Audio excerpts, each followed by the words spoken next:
Buenas tardes, bienvenidos a un nuevo Data Webinar de Big Data Magazine. Yo soy José Luis Arcángel, el redactor jefe del medio de comunicación, y hoy vamos a hablar de intercambio de datos entre retailers y marcas, por qué es tan beneficioso. Y para ello nos acompaña como moderador de este webinar Eduardo Suela de iNetwork, la Asociación de Inteligencia Artificial que hace ¿Qué tal, estos José webinars Luis? una vez al mes con nosotros. Bienvenido, Eduardo.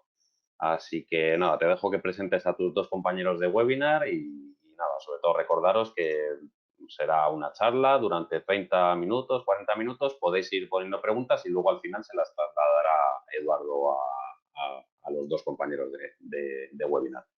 Suerte, Eduardo. Muy bien. Pues nada, bienvenidos todos antes de nada y doy paso a David Toledo, que es, Data Product Manager de un retailer, y a Jordi Rodríguez, que bueno, nos acompaña desde el otro lado del charco, desde México, que él concretamente viene de una marca, de Pepsi, y es Chief Analytics and Intelligence Officer del embotellador, de este embotellador de Pepsi del otro lado del océano. Y nada, a ver, ¿estáis por ahí? Buenas. A ver, activando Hola, cámara. ¿Qué tal? ¿Cómo ¿qué tal? estáis? Buenas tardes a uno y buenos días al otro. Así, bueno, ya que nos hemos presentado un poco, si queréis empezamos con el tema y vamos al turrón. Fundamentalmente hay dos partes, ¿no? Está el retailer por un lado, está la marca por otro, y nada, ¿qué beneficios a priori extrae cada uno de uno y otro lado? Si os parece, empezamos primero por el lado del retail, y luego continúas tú, Jordi. Venga. Hola, buenas a todos. Bueno, muchas gracias, Eduardo, por la invitación y poder compartir este webinar con Jordi y bueno, y con todos los asistentes que nos acompañan hoy. Y porque considero que es un tema muy interesante a tratar hoy en día, ¿no? Y es que, por ejemplo, la pregunta que tú nos inicias, pues desde el retailer, pues la visión que se tiene sobre todo es la visión de cliente, ¿no? Y el cómo el consumidor pues se comporta a la hora pues de hacer todo su journey tanto en tienda física como en el e-commerce, ¿no? O bueno, o como ya como en los portales digitales de compra, ¿no? Porque podríamos generalizar no solo a e-commerce, sino a otro tipo de comercio, ¿no? Entonces esa es la visión que tiene el retailer en este caso y es más una visión de consumidor, ¿no? Buenas también. Gusto a todos. Gracias, Eduardo. Gusto, David. Esperemos no aburrirles en exceso. Yo voy a intentar matizar, entendiendo que la audiencia es más del lado español. Yo soy de Barcelona de todas maneras, pero creo que también la experiencia latinoamericana y mexicana puede aportar. Desde nuestro lado, como marcas, construyendo sobre el punto de David, por ejemplo, nosotros somos un B2B2C. Es realmente para nosotros no el gran desconocido, ni mucho menos, pero el elemento que no accedemos tanto es al consumidor final. Entonces, ahí nosotros tenemos un gran interés porque al final el canal último es el retailer, incluso el conocimiento específico es mayor de su lado. Pero, ¿qué creemos nosotros que podemos aportar? Ese B2B, nosotros tenemos un panorama completo del bosque. Entonces conocemos a todos los retailers, conocemos a todos los canales. Entonces tenemos un conocimiento semi-indirecto también de los consumidores. Hay un retailer que va a una clase alta, uno a una clase baja, uno que se dedica a unos perfiles de consumo diferentes. Nosotros tenemos nuestro sell-in, Quizás no sabemos exactamente luego qué se nos lleva, cómo se lo lleva, pero tenemos una visión general del bosque y lo que nosotros entendemos, sobre todo esta plática, esta conversación, es en el bosque no ves el árbol y en el árbol no ves el bosque. Esa comunicación mutua nos ayuda a tener esa visión estratégica y luego no irnos dando de bandazos con cada árbol que no estamos viendo. Entonces eso sería como lo que nosotros creemos que podemos aportar a nuestro lado y que podemos recibir del otro. Pues si os parece, vamos profundizando un poquito en los distintos temas que pueden salir, que, bueno, la primera cosa que habéis manifestado es que se propaga conocimiento entre un nivel de la cadena y otro.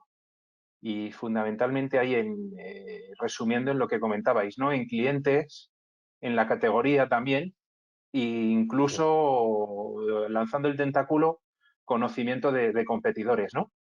En el lado de clientes, cuando estábamos preparando la charla, salía mucho omnicanalidad y experiencia de cliente, que se enriquece en ambas partes, ¿no? ¿Cómo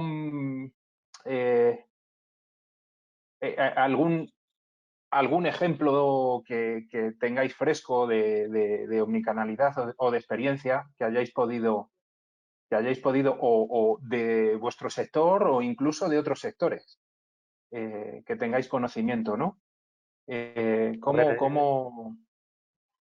Sí que es cierto que hoy en día, vamos, incluso ya hay estudios que así lo demuestran, y es que la pandemia que nos ha tocado vivir a todos ha impactado incluso mucho más que en el surgimiento del e-commerce, ¿no? Entonces, este tipo de sucesos, pues digamos, de alguna manera influyen en los cambios de hábito de los consumidores, ¿no? Y quizá más que omnicanalidad, a mí me gusta más el término de omnicliente, ¿no? Y es, al final, pues, digamos, tenemos que ir a un escenario donde lo físico y lo digital pues confluyen, ¿no? Además de manera muy, muy fluida, para que el cliente pues tenga una mejor experiencia, ¿no? en la compra. Entonces, la omnicanalidad evidentemente es una oportunidad en el mercado, pero también es todo un reto porque significa que tenemos que hacer más para conocer ese comportamiento nuevo de los clientes, ¿no? Sí, totalmente de acuerdo. Para bien o para mal, la desgracia de COVID pues ha acelerado todo. Al menos desde el lado de las marcas había muchas estrategias que estaban, bueno, teóricamente por desarrollar y ahora hubo que desarrollarlas. Uno de los puntos donde nos ha acelerado es que ahora se han empezado a difuminar las líneas. No es ningún secreto en Latinoamérica, el direct to consumer, que era nuestro gran pendiente, se está desarrollando de una forma muy fuerte. Entonces, ese B2B2C que antes mencionaba, a cierto punto nos empezamos a invadir.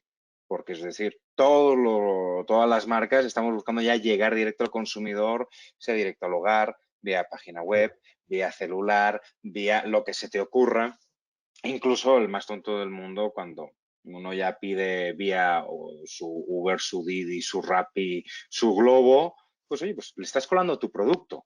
Y de una forma indirecta ya estás empezando a abrir canales. Entonces ese conocimiento que antes sabía que era lineal, ahora empieza a ser matricial. Pues también nosotros empezamos a ganar cierto conocimiento del consumidor, ciertamente de nuestra categoría.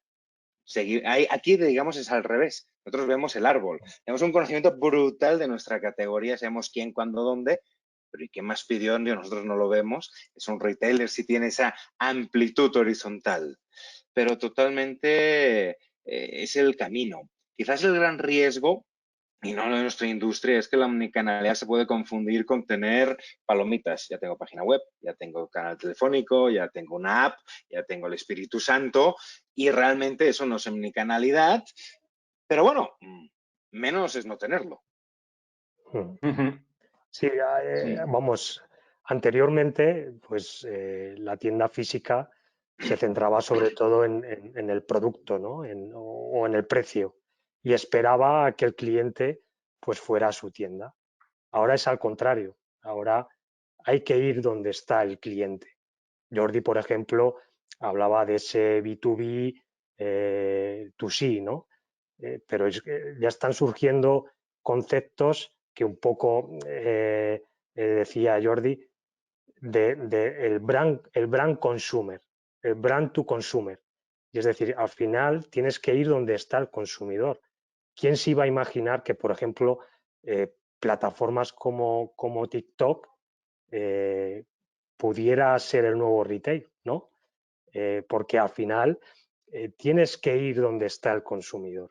Entonces, como adelantaba un poco Jordi, todo se está acelerando de tal manera y todo está cambiando tan rápidamente que surgen nuevos modelos de negocio en los que tú tienes que ir donde está el consumidor. Que esto cierra el círculo con lo que hablabais de experiencia de cliente, ¿no? Donde surgen las necesidades, donde se sugieren los contenidos, ahí puede surgir la oportunidad de negocio, y dominar ese dato de vuelta, pues es muy, muy rico, ¿no? Jordi, abrías Y ahí, antes Eduardo, si me permites, Dime. como comentario, pre-COVID y muchas de nuestras industrias quizás éramos demasiado cómodos. Y aquí le puedo disparar a todas las marcas. Creo que esto nos ha ayudado a volver al marketing 1.0, que casi es de primer semestre. El consumidor va primero. Es decir, ¿cuál es su necesidad de consumo? ¿Cuál es su momento de consumo? ¿Cuál es el precio y el valor agregado? Que parece mentira, pero se ha olvidado o ya se deja como inercia. Son 2 slides al principio: objetivo, satisfacer la necesidad de mi cliente. Luego 37 slides de mi plan de proyecto que satisface una necesidad de proyecto. Realmente este reto y esto de lo que estamos hablando nos está permitiendo volver a buscar esa necesidad. Porque es que todos los competidores se mueven y aquí puede haber una situación de winner takes all. Entonces, o te mueves tú o te quedas atrás. Es decir, el consumidor vuelve a estar en el centro. El consumidor vuelve a estar en el centro de una forma real.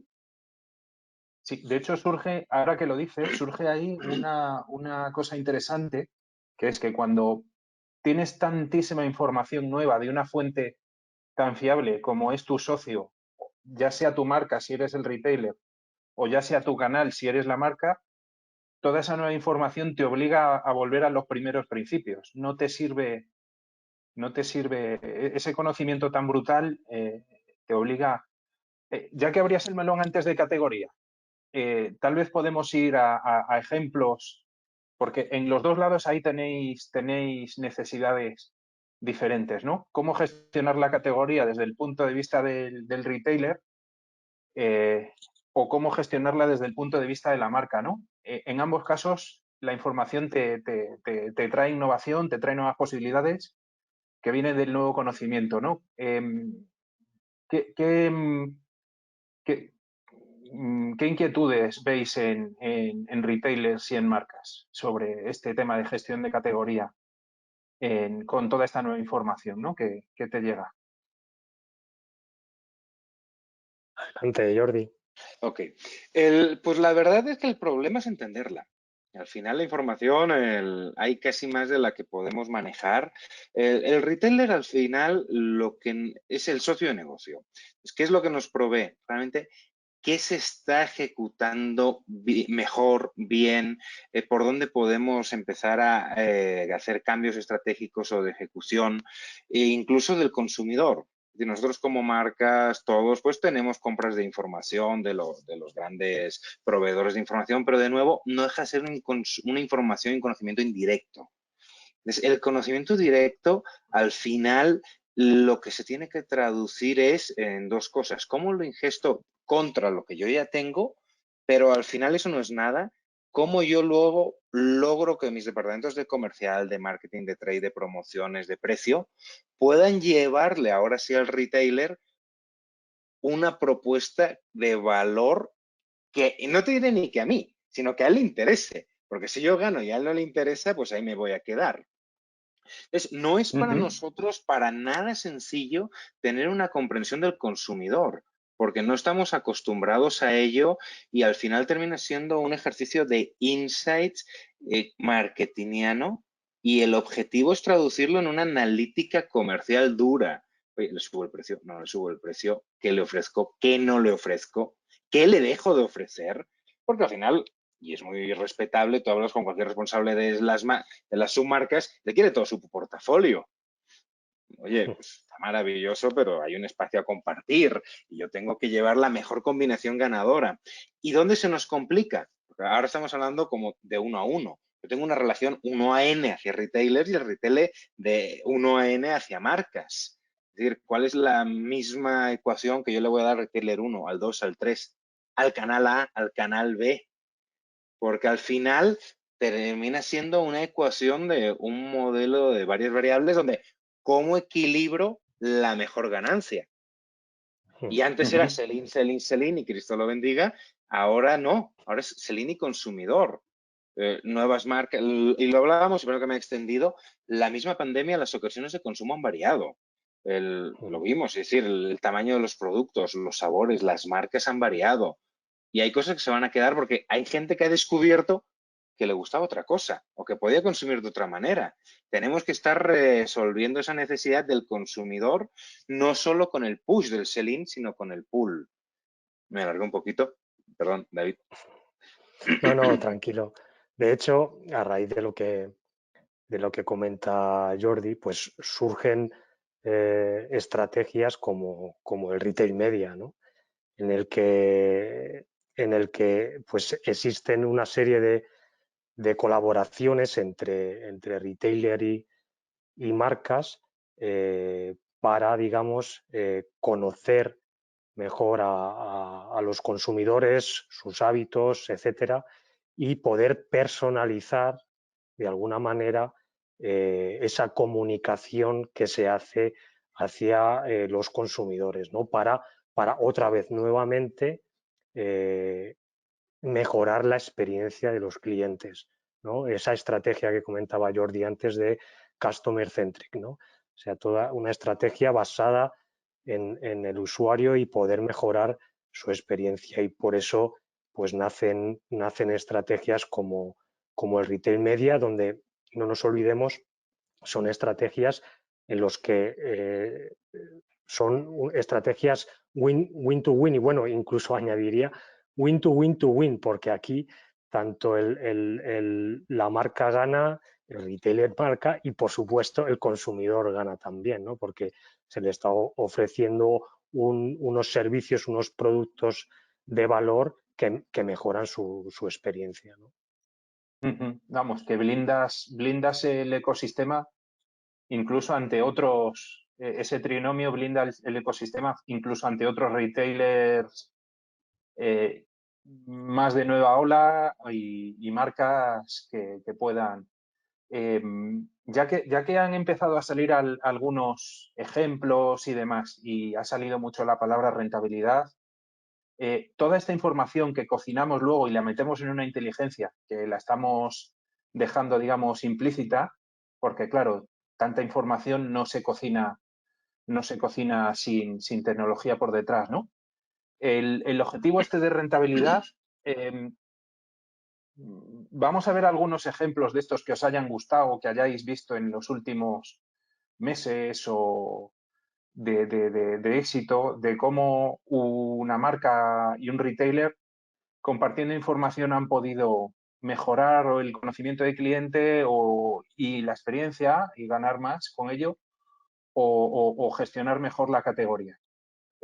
Si os parece, Jordi, hablamos un poco de la de categoría y luego... Me parece.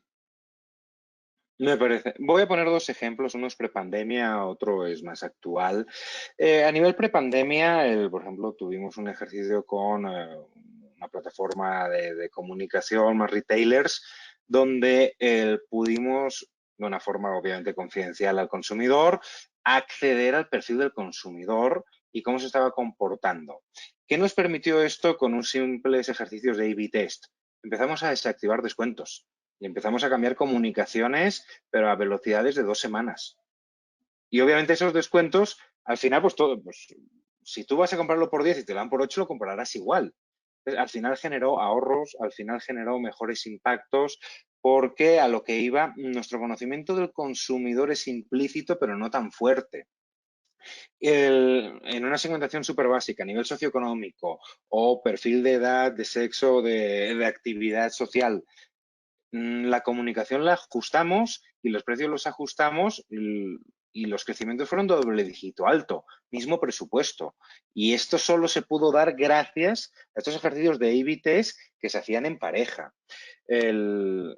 Y desplegados, bueno, en nuestro caso en Latinoamérica, en México, en grandes ciudades. Es decir, no fueron A/B test pequeños, le metimos el A/B test, eran 3 millones de personas. Obviamente somos 120 millones. Es decir, no es el clásico de, oye, pues lo hice con 4. Otro ejemplo muy, muy fuerte, y ese sí voy a ser muy específico, de mi lado en PepsiCo nuestro portafolio es muy amplio, además grupo PepsiCo, eso lo llevo, estoy embotellado, también tenemos las patatas fritas, galletas, otras cosas. Es muy típico llegar a un supermercado y ver ahí las estanterías pintadas de rojo. Un espacio más pequeñito de azul, pues bueno, es lo que hay. Gracias a estas colaboraciones mutuas, eso es un error catastrófico para el retailer, porque el que va a comprar su producto, en muchos casos ya lo tiene pensado. Es cuando tú sobresaturas la oferta con un espacio de anaquel brutal, básicamente tú como retailer lo que estás haciendo es cualquier persona que pudiese venir con otra intención de compra y no la encuentra, no te va a comprar a ti. Y se va a ir al retailer de la competencia o lo va a pedir por otro canal. Una reducción significativa del espacio de anaquel rojo, a ellos no les implicó una pérdida de venta, pero al retailer y a nosotros sí nos implicó ganancias. Obviamente eso tiene una pérdida indirecta, ¿no? Porque al final puede haber una modificación de los shares, aunque no de los valores absolutos. Pero el retailer haciendo cero, simplemente con esa compartición de información que nos permitió hacer una analítica más pesada, pudo modificar sus planogramas de una forma que su consumidor gana, él gana más y nosotros ganamos más. Es un caso muy obvio, porque al final, y de nuevo vamos a Marketing 1, ¿cuántos de nuestros consumidores llegan pensando en un cambio? O pues yo voy al súper y yo voy con la lista A, B, C, D y de repente tengo una compra de impulso. Ok, no la capturas si estás saturando. Eso sería otro ejemplo de lo que puede derivarse de una colaboración entre las dos partes. Sí, a mí me gusta hablar mucho de bueno, lo comentaba un poco antes, del retail media, ¿no? Como ejemplo de compartición de datos entre retail y marca, ¿no? Y es que es una estrategia que está creciendo mucho, sobre todo en los Estados Unidos, y digamos que pronto pues tendrá que consolidarse más en España, ¿no? Por ejemplo. Y es que hay cifras, por ejemplo, o estudios que hablan de que es un mercado pues que pues va a alcanzar en torno a los 50-100 billones de dólares en los próximos años, ¿no? Entonces, es un mercado en los que evidentemente todos conocemos como los grandes players de la comunicación, de la publicidad, pues como Facebook, Google, ¿no? Etcétera. Y digamos que esto pues es una nueva oportunidad que tienen los retailers para actuar en ese mercado, ¿no? Y de hecho pues se están viendo resultados muy importantes en ese sentido, ¿no? En cómo esa oportunidad, los retailers están viendo como una oportunidad, ya no solo para actuar como players de comunicación y, digamos, personalizar esa comunicación con los consumidores, sino porque también existen ventajas en los que en esa colaboración retailer-marca, al final es una colaboración win-to-win, como hablábamos antes, en la que los dos trabajan en la misma dirección. Por lo tanto, las ventajas, digamos, de hacer este tipo de iniciativas es muy importante, ya no solo por lo que supone, digamos, a nivel de modelo de negocio, sino por esa colaboración que se establece las diferentes marcas, ¿no? y los retailers, ¿no? Entonces, y luego hablando, por ejemplo, de más desde un punto de vista económico, bueno, Jordi lo comentaba, ¿no? Que esa inversión que se necesita no es muy grande. Entonces, lo único que evidentemente hay que establecer pues es una estrategia clara y apostar por esa estrategia en el largo plazo, ¿no? Y nos pensamos que quizá que esto son cosas de los grandes retailers, ¿no? A nivel mundial, pero no tiene por qué. De hecho, es posible que para aquellos retailers más pequeños sea más conveniente también para ayudarles a monetizar todas estas inversiones, ¿no? que se requieren pues, en transformación digital, etcétera, ¿no? Entonces, no pensemos que es algo de los grandes retailers o las grandes marcas, sino que como digamos esas inversiones no son muy costosas, podría cualquier retailer, cualquier marca podría llevarlos a cabo. Sí. Pues antes de pasar a la siguiente pregunta, que va a ser un poco, que comenzaremos un poco contigo, David, de tema de barreras y cómo convencer a lo mejor a la organización y cómo convencer, en tu caso, a la contrapartida, ¿no? Para que se sume a esto, vamos a lanzar lo que es una pequeña pregunta de todo lo que hemos ido hablando para que nuestros compañeros que están oyéndonos pues nos digan su opinión de dónde creen ellos que se genera más conocimiento, ¿no? En estas, o bien en el ámbito de conocer a los competidores o gestionar la categoría o gestionar al cliente, ¿no? Le voy a dar aquí a iniciar y se nos sigue oyendo, ¿verdad? Sí. Sí, sí. Sí. Vale. Y simplemente ahí mientras tengáis esto lo tengo unos minutos abierto y podéis ir votando. Entonces, introduzco la pregunta esta que te hacía antes, ¿no? Oye, pasamos a lo que es este tipo de proyectos, cómo comienzan, qué barreras hay que pasar dentro de la propia casa y luego, una vez se han pasado esas barreras dentro de la propia casa, cómo se convence, ¿no? En tu caso, cómo se convence a las marcas para que se sumen a recoger información, ya sea del retail media, de intercambio directo, o a proporcionar ellos también información, ¿no? Y luego la visión de Jordi también. A ver, lo principal es digamos, tener esa estrategia para, digamos, poder abordar este tipo de proyectos, ¿no? Pero luego también es muy importante, digamos, el nivel de madurez que tenga cada una de las empresas, ¿no? Eso también, digamos, podría ser una barrera importante porque no todas las empresas o no todas las marcas, digamos, tienen un nivel de madurez tecnológico que les pueda, digamos, hacer poder llevar a cabo este tipo de proyectos, ¿no? Pero la idea sería tener esa estrategia y luego pues probar con algunas marcas con las que digamos te sientas con más colaboración y de alguna manera testear, ¿no? Poder testear de primera mano pues cómo evolucionan este tipo de proyectos y de alguna manera qué mejor forma que con datos, ¿no? Y ya que estamos en un webinar en este sentido, con datos y demostrarle a las marcas que esto es rentable para ya no solo las marcas, sino para el retailer y evidentemente el consumidor, ¿no? Sí. Sí, básicamente un poco lo que comentabais antes, ¿no? Test más ligeros o test como Dios manda, como ese de 3 millones de personas, ¿no? Que te permiten validar que efectivamente tienes un rendimiento, ¿no?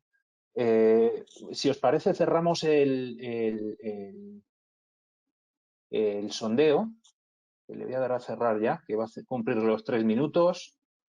Ha votado el 61%, más o menos como en las elecciones nacionales, 64%.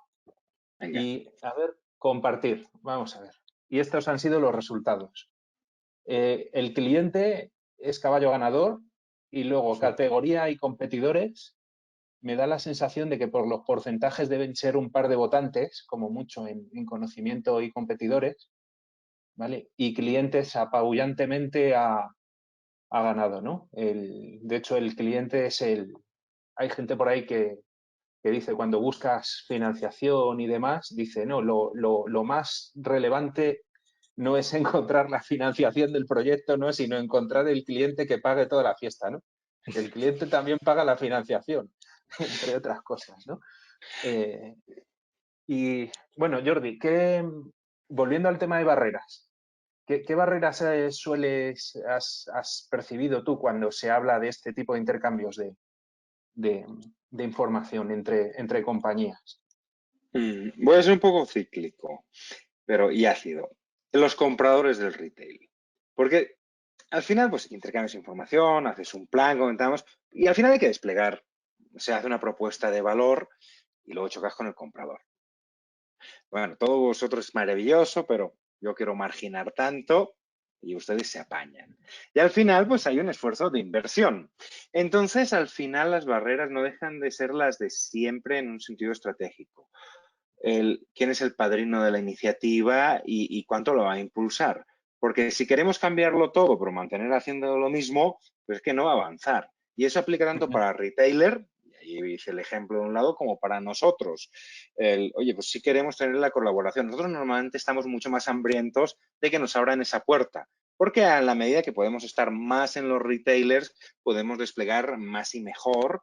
Pero luego tenemos que tener nosotros las capacidades humanas, porque al final tenemos N retailers de N canales. Como decía David, oye, pues tienes la musculatura para el soporte de infraestructura con sistemas de, oye, ahora necesito el más sencillo, no me voy al retail media, el Scantrack. Supongo, no se me acuerdo si se llama así en España, básicamente de mi categoría, otras informaciones, ¿cómo las meto?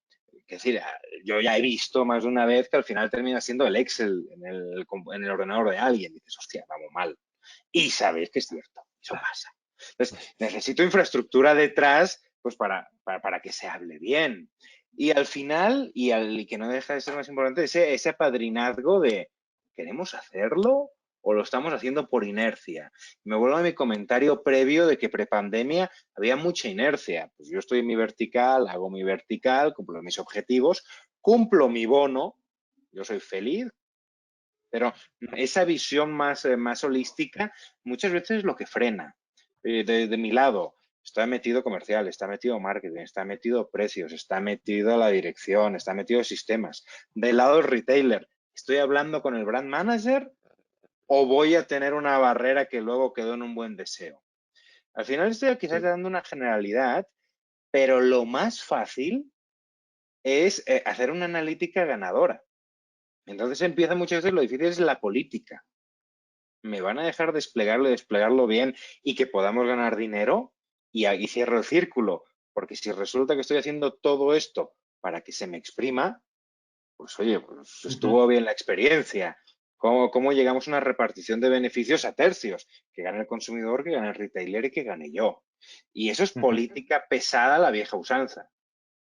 Es decir, remover conciencias, básicamente. Y entiendo que incluso puede haber guerra de guerrillas con un experimento en subterfugio y luego demostrar que aquello funciona, ¿no? Claro. A ver, estamos un poco ya entrando en las fases finales de personas, y de todo este tipo de cosas, ya que estamos sacándolo. El liderazgo de estos proyectos, ¿en quién habéis visto que recae en cada lado? Porque claro, estabais hablando de las áreas de datos de los respectivos sitios, el marketing de los respectivos sitios, departamento de compras del retailer, departamento de ventas de la marca. Es decir, aquí hay mucha gente. Si estos proyectos empiezan a funcionar, ¿dónde suele recaer el liderazgo de estas iniciativas? ¿O dónde veis Pues es que es un poco, yo comparto lo que comentaba Jordi. Al final son muchos los actores que intervienen en este tipo de proyectos. Lo importante es que estén apoyadas por una estrategia de la organización, ¿no? Eso es lo más importante. Y luego, pues un poco la lista que acaba de comentar Jordi. Al final son muchas las partes implicadas. Es decir, que no recae tanto en un área concreta, sino a lo mejor cae en un órgano transversal de estos que recogen liderazgo y proyectos transversales, pero con potencia, ¿no? No de pinta y colorea, ¿no? Gente con presupuesto y con autoridad. Y un poco los roles de cada uno de estos equipos porque claro, hablan muchos lenguajes distintos, ¿no? Claro, lo que decíamos, ¿no? El de compras y el de ventas quieren cerrar su bonus y ver que han comprado a buen precio y han vendido a buen precio y irse tranquilos, ¿no? A su casa con la tarea bien hecha, ¿no? No nos oiga ninguno de compras ni ninguno de ventas, ¿no? Y bueno, igual que ellos, cada departamento va con su objetivo y su regla, ¿no? ¿Qué roles podríamos asignar a quién se encarga de qué en cada una de estas cosas? Si se me permite, al final, y como dice David, tiene que haber Lo ideal, que no siempre se da, es que haya una planificación estratégica. Entonces, ya no deja de haber un mandato desde arriba, suele haber una cabeza líder. Luego, muchas veces, pues esto no se da por la inercia y tenemos que aplicar la técnica de pedir perdón y no permiso. Les demuestras que lo hiciste bien, pues todo el mundo ya se te sube al barco. En ese pedir perdón y no pedir permiso, personalmente creo que las áreas más importantes terminan siendo los equipos de comercial, porque al final es el que pone la cara. Si yo como analytics me equivoco, pues bueno, está bien, una raya más al tigre, otra vez se equivocó el tipo, nada grave, pero el que no vendió bien o el que tuvo una pérdida es comercial, sí tiene que poner la cara. Y normalmente son los que tienen ese poderío de jalar, ok, vamos a ello, le apuesto, le arriesgo, alineo mis recursos, y de los dos lados. Y los demás debemos tener la humildad de tener un rol de apoyo y de seguidores. Entonces, quizás esa fortaleza de ese equipo comercial y de nosotros esa madurez de no socavarlo por protagonismos innecesarios, para mí es una combinación, tantas como pueda haber, que creo que puede funcionar. Sí, bueno, de hecho recuerdo una frase que creo que la comentabas cuando preparábamos, David, que con tanto dato que va y viene, es imprescindible que no nos olvidemos de que hay que vender, ¿no? Que me quedé con esa frase y esa es importantísima. Sí, es un poco, por así decirlo, muy explícita, ¿no? Pero bueno, al final sí que es cierto que en este tipo de estrategias, ya lo hemos dicho en varias ocasiones a lo largo de la charla, los que ganan son todos y sobre todo pues tener claro qué estrategia queremos seguir, evidentemente sabiendo desde dónde partimos y hacia dónde queremos ir, ¿no? Porque eso también, esa reflexión o ese análisis también hay que hacerlo, ¿no? Y sobre todo, pues ya no solo va a ganar el cliente, ya no solo vamos a establecer una estrategia centrada en el cliente, sino que son estrategias en las que se fomenta mucho la colaboración con las marcas, ¿no? Y tener entre ambos pues un objetivo en común a cumplir, ¿no? Y trabajar los dos en ese sentido, ¿no? Eso también hay que ponerlo mucho en valor porque quizá a veces se nos pierde esa perspectiva, ¿no? O que todo es negocio, pero esa colaboración al final también es muy importante a la hora de dar más valor a lo que se está haciendo, ¿no? Muy bien. Y ahí Sí. se me dispara un pensamiento lateral. Al final nosotros somos retailers y marcas, pero como en los negocios, uno trabaja con quien confía. Entonces, yo sí he sido capaz de generar éxito en un retailer. La posibilidad de que me abran las puertas incluso a cosas locas, al final es personal la decisión. Si David confía en mí, como Jordi, como mi equipo, no como mi marca, no como mi branding, y yo voy a ir con David porque sé que en ese retailer no me van a joder. Más bien voy a recibir un apoyo. Oye, y podemos fallar. Y también de los fallos se aprende, casi se aprende más. Porque muchos de nuestros grandes errores como marca es cuando todo va bien, porque mantenemos unas ineficiencias estructurales brutales. Esa confianza personal que se construye en esa relación es un elemento también extremadamente valioso. Fijaros, ya que estamos hablando de ciertas cosas, si queréis vamos a ir preparando el cierre y lanzo la última pregunta al público.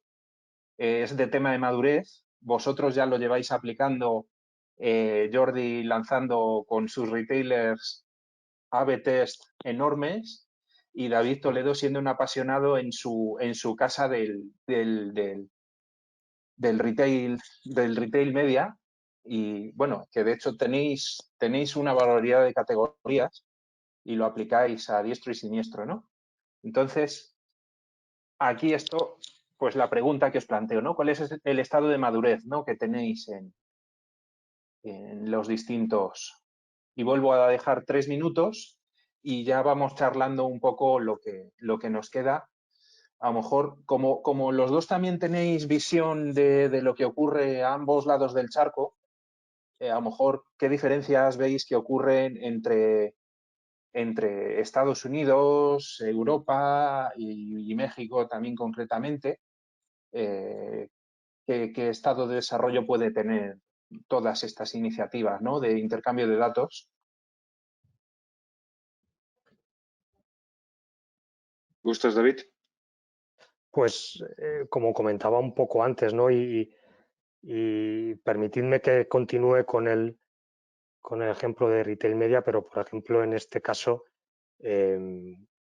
pues en Estados Unidos, dicha estrategia o dichos unidades de negocio ya, digamos, pues están teniendo muy buenas rentabilidades y, sin embargo, pues estos modelos de negocio todavía no están del todo, digamos, consolidados, por ejemplo, en España, ¿no? Esa podría ser un claro ejemplo en este caso, ¿no?, en concreto, digamos, de lo avanzado que está, por ejemplo, el retail media en los Estados Unidos o versus el mercado de España, ¿no? Sí. Construyendo sobre el punto, misma sensación, Estados Unidos trae un liderazgo extremo. Yo aún siendo de Barcelona, pues obviamente siento que está más retrasado, Latinoamérica mucho más, pero ahí Te hemos también hay un dejado de ir. elemento. Hola, hola. No, te hemos dejado de ir un segundo. Perdón. Pero aquí también hay un tema de la estructura de canales. ¿Por a qué me refiero? Estados Unidos, incluso cómo están ellos, el footprint de su forma de vivir de las viviendas, el retail tiene muchísima más fuerza. España, un canal Horeca es también mucho más pesado. El bajar al colmado, al súper de barrio, tiene mucha más fuerza. Latinoamérica, ni que se diga, el canal que llamamos abarrotero, que sería el colmado, o incluso el pakistaní, es extremadamente fuerte. Entonces, pero eso también genera otro lado de la hoja. La posición del retail tiene mucha más capacidad de construir en otras direcciones porque no necesariamente es el canal fuerte. Entonces, la necesidad y la oportunidad de apalancar una estrategia digital, una estrategia omnicanal, como hemos dicho, de apoyarte en las marcas y nosotros en los retailers, es mucho más grande. Y tomando lo que decíamos antes, el elemento COVID se ha cambiado los hábitos de consumo de una forma clara. A ver, al final el que bebía algo en su mesa lo sigue bebiendo, pero nuestro consumidor ha descubierto por las malas nuevas formas de comunicarse con nosotros que no existían y que antes no aceptaba. Pero ahora, 6 meses encerrado en casa, el consumidor ha aceptado muchas cosas como naturales que antes no se daban. Pero bueno, al final nosotros tenemos que trabajar en nuestros mercados como cierre en Latinoamérica, el mercado del consumo está mucho más segmentado. Y eso es, de nuevo, todo problema es una oportunidad. Muy bien. Pues si os parece, publicamos lo que es el resultado y hay un poco de todo. Hay algunos alumnos aventajados que creo que no sois vosotros porque los panelistas no podemos votar. Algunos que están dando los primeros pasos y algunos que ven a esos liderazgos, ¿no?, de la organización y dirán, madre mía, esto aquí tiene que venir el meteorito de Yucatán, ya que tenemos a Jordi, y permitir que la ¿cómo se llama?, que la innovación entre, ¿no? Y no sé, alguna reflexión Mira, de todo lo que hemos... si me permitís, es que estaba justo ahora leyendo los resultados de la encuesta y un poco coincide, hay un estudio del Mid Test Review que habla de que solamente a día de hoy, ¿no?, el 13% de las organizaciones que están llevando a cabo este tipo de iniciativas, ¿no?, lo están haciendo de una manera exitosa, ¿no? Y bueno, aquí se habla del 20%, ¿no? Quería un poco que comparáramos las cifras que más o menos, ¿no?, se podrían corresponder con los resultados de la encuesta. Bueno, y teniendo en cuenta que la gente que oye iNetwork, pues son un poco alumnos aventajados también, ¿no?, por afinidad con el tema, ¿no? Pero sí, hay mucho camino por recorrer, ¿no? La mitad, pues hay que ver cómo romper esas barreras, ¿no?, de las que hablábamos a mitad de la charla, ¿no? Y no sé, daros las gracias, Jordi y David, por vuestra experiencia en este tema del intercambio de información, que no solo se da entre distribución, también se da en muchos otros sectores, ¿no? Donde hay una cadena de suministro, ya sea suministro físico, como es vuestro caso, o suministro de bienes y servicios de otras naturalezas, ¿no? Y recordaros a la audiencia que el vídeo luego se publicará en el canal de YouTube de Big Data Magazine y os animamos a compartirlo con vuestros colegas y nada, y seguir aprendiendo y aportando mucho de compañeros generosos como David y Jordi que nos transmiten sus experiencias muy interesantes. En este caso era el intercambio de información, que es la materia prima de toda la inteligencia artificial, ¿no? Sin datos de calidad es difícil construir un buen modelo, ¿no? Muchas veces nos vuelven locos con el deep learning y luego dices, ¿y con qué alimento mi modelo? Pues entre otras cosas, con estos intercambios de información, ¿no? Y no sé, muchas gracias a todos y nos vemos en la próxima sesión, tanto de webinars como de otros formatos que tenemos en el iNetwork. Bien. Muchas gracias a ti, Eduardo. Muchas gracias Un gusto, David. a todos. Igual, Gracias. Jordi. Hasta luego.